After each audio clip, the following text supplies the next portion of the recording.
Welcome student. आज मैं पढ़ाऊंगी आप लोगों को पाठ 5 और इस कहानी का नाम है ममता। तो आइए सबसे पहले देखते हैं कि इस पाठ परिवेश में क्या लिखा हुआ है। प्रस्तुत कहानी ममता में लेखक ने नारी शक्ति के महत्व एवं करुणा को प्रदर्शित किया है। नारी पात्र ममता के चरित्र के ताने बाने में इसका कथानक निर्मित है। लेखक ने ममता के माध्यम से बाल विधवा की करुण कथा चित्रित की है। साथ ही भारतीय नारी की गरिमा को अपने शब्दों के माध्यम से प्रस्तुत किया है। महल में रहने वाली नारी को जब गरीबी का जीवन व्यतीत करना पड़ता है तब भी वह अपने मानव मूल्यों को नहीं भूलती और न ही अपने आत्मसम्मान को खोती हैं। तो आइए जानते हैं कि ममता अपने जीवन में जिन मूल्यों को अपनाया था उसका क्या परिणाम हुआ। रोहतास दुर्ग के प्रकोष्ठ में बैठी हुई युवती ममता सूंड के तीक्ष्ण गंभीर प्रवाह को देख रही थी। ममता विधवा थी, उसका यौवन सूंड के समान ही उमड़ रहा था।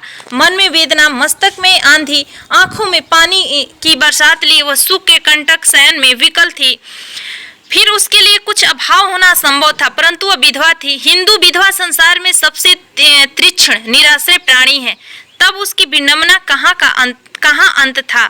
चूड़ामणि ने चुपचाप उसके प्रकोष्ठ में प्रवेश किया। सूंड के प्रवाह में उसके कलनाद ने अपने जीवन मिलाने में वह बेसुध थी। पिता का आना न जान सकी चूड़ामणि व्यथित हो उठे। स्नेह पालिता पुत्री के लिए क्या करिए स्थिर न कर सकते थे, लौट कर बाहर चले गए। ऐसा प्राय होता, पर आज मंत्री के मन में बड़ी दुश्चिंता थी। पैर सीधे न पड़े थे। एक पहर बीत जाने पर वे फिर ममता के पास आए। उस समय उनके पीछे 10 सेवक चांदी के बड़े थाल में कुछ लिए खड़े थे। कितने ही मनुष्य के पद शब्द सुन ममता ने घूमकर देखा। मंत्री ने सब थालों को रखने का संकेत किया। अनुचर थाल रखकर चले गए। ममता ने पूछा, यह क्या है पिताजी?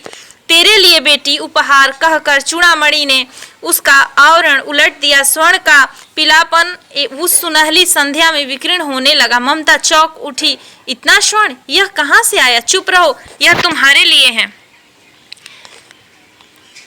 तो क्या आपने मलिक का को स्वीकार कर लिया? पिताजी, यह अनर्थ है। अर्थ नहीं, लौटा दीजिए पिताजी, हम लोग ब्राह्मण हैं, इतना सोना लेकर क्या करेंगे? इस पंतोन्मुख प्राचीन सामंत वंश का अंत समीप है बेटी।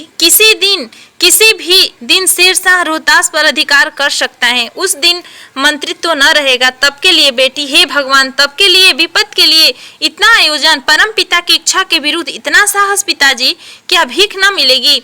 क्या कोई हिंदू भू पृष्ठ पर न बचा रह जाएगा जो ब्राह्मण को 2 मुट्ठी अन्न दे सके? यह संभव है। फेंक दीजिए पिताजी, मैं कांप रही हूँ। इसकी चमक आंखों को अंधा बना रही है। मूर्ख है, कहकर चूड़ामणि चले गए। दूसरे दिन जब डोलियों का तांता भीतर आ रहा था, ब्राह्मण मंत्री चूड़ामणि का हृदय धक धक करने लगा। वह अपने को रोक न सका। उसने जाकर रोहतास दुर्ग के तोरण पर डोलियों का आवरण खुलवाया चाहा।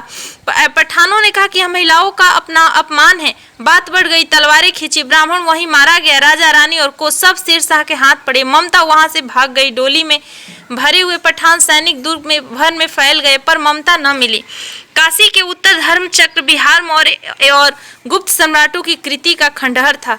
भग्न चूड़ा तृणगुल्मों से ढके हुए प्राचीर ईंटों के ढेर में बिखरी हुई भारतीय शिल्प की विभूति ग्रीष्म के चंद्रिका में अपने को शीतल कर रही थी। जहां पंचवर्गीय भिक्षु गौतम उपदेश ग्रहण करने के लिए पहले मिले थे, उसी स्तूप के भग्नावशेष के मलिन छाया में एक झोपड़ी के दीपालोक में एक स्त्री पाठ कर रही थी। अनन्या चंत यंतो माम ये जना पर्युपाशते। पाठ रुक गया। भीषण और हताशा आकृति दीप के मंद प्रकाश के सामने खड़ी थी। स्त्री उठी। उसने कपाट बंद करना चाहा, परंतु उस व्यक्ति ने कहा कि माता, मुझे आश्रय चाहिए। तुम कौन हो? स्त्री ने पूछा।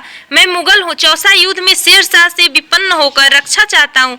इस रात सब अब आगे चलने में असमर्थ हूँ। क्या शेरशाह से? स्त्री ने ओठ काट लिए। हाँ माता, परंतु तुम भी वैसे ही क्रूर हो। वही भीषण रक्त की प्यास, वही निष्ठुर प्रतिबिंब तुम्हारे मुख पर भी है।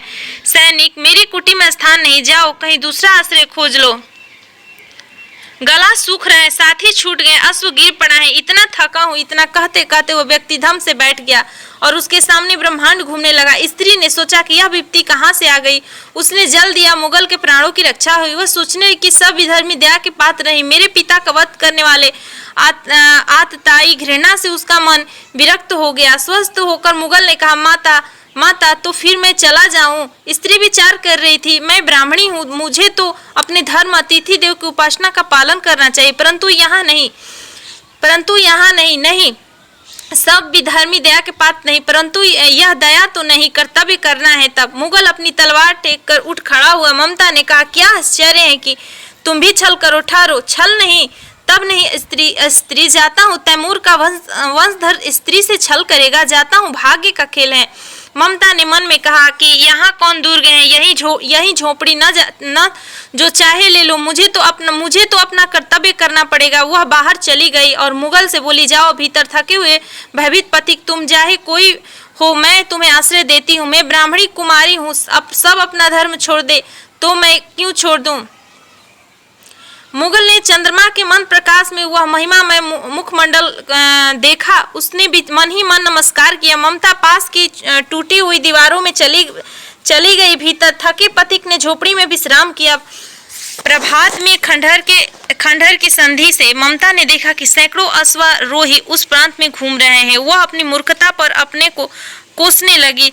अब वह झोपड़ी से निकलकर उस पथिक ने कहा कि मिर्जा, मैं यहाँ हूँ। शब्द सुनते ही प्रसन्नता को चित्कार ध्वनि से वह प्रातः गूंज उठा। ममता अधिक भयभीत हुई। पथिक ने कहा कि वह स्त्री कहाँ है, उसे खोज निकालो। ममता छिपने के लिए अधिक सचेष्ट हुई। वह मेरी दाव में चली गई, दिन भर उसमें से न निकली। संध्या में जब उन लोगों के जाने का उपक्रम हुआ तो ममता ने सुना कि पति घोड़े पर सवार होते यह कह रहे कि मिर्जा, उस स्त्री को मैं कुछ न दे सका, उसका घर बनवा देना, क्योंकि मैंने विपत्ति में यहाँ विश्राम पाया था। यह स्थान भूलना मत। इसके बाद वे चले गए। चौसा ने मुगल पठान युद्ध के बहुत दिन बीत गए। ममता अब 70 वर्ष की वृद्धा है। वह अपनी झोपड़ी में एक दिन पड़ी थी। शीतकाल का प्रभात था। उसका जीर्ण कंकाल खांसी से गूंज रहा था। ममता की सेवा के लिए गांव की 2-3 स्त्रियां उसे घेर कर बैठी थी, क्योंकि वह जीवन सबके सुख दुख की सहभागिनी रही। ममता ने जल पीना चाहा। एक स्त्री ने सीपी से जल पिलाया। सहसा एक अश्वारोही उसी झोपड़ी के द्वार पर दिखाई पड़ा। वह अपनी धुन में कहने लगा, मिर्जा ने जो चित्र बनाकर दिया है वह तो इसी जगह का होना चाहिए। वह बुढ़िया मर गई होगी। अब किससे पूछूं कि एक दिन सहसा हिमायू किस छप्पर के नीचे बैठे थे। यह घटना भी तो 47 वर्ष से ऊपर की हुई। ममता ने अपने विकल कानों से सुना। उसने पास की स्त्री से कहा, उसे बुलाओ, अश्वारोही पास है। ममता ने रुक कर कहा, मैं नहीं जानती कि वह साहसा था या साधारण मुगल, पर एक दिन इसी झोपड़ी के नीचे वह रहा। मैंने सुना था कि वह मेरा घर बनवाने की आज्ञा दे चुका था। मैं आजीवन अपनी झोपड़ी खुदवाने के डर से भयभीत थी। भगवान ने सुन लिया है। मैं आज उसे छोड़ जाती हूँ। अब तुम इसका मकान बनवाइयो महल। मैं अपने चिर विश्राम गृह में जाती हूँ।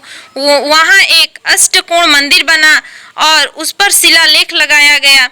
सातों देश के नरेश हुमायूं ने एक दिन यहाँ विश्राम किया था। उनके पुत्र अकबर ने उनकी स्मृतियों में यह गगनचुंबी मंदिर बनवाया, पर उसमें ममता का कहीं नाम नहीं। धन्यवाद।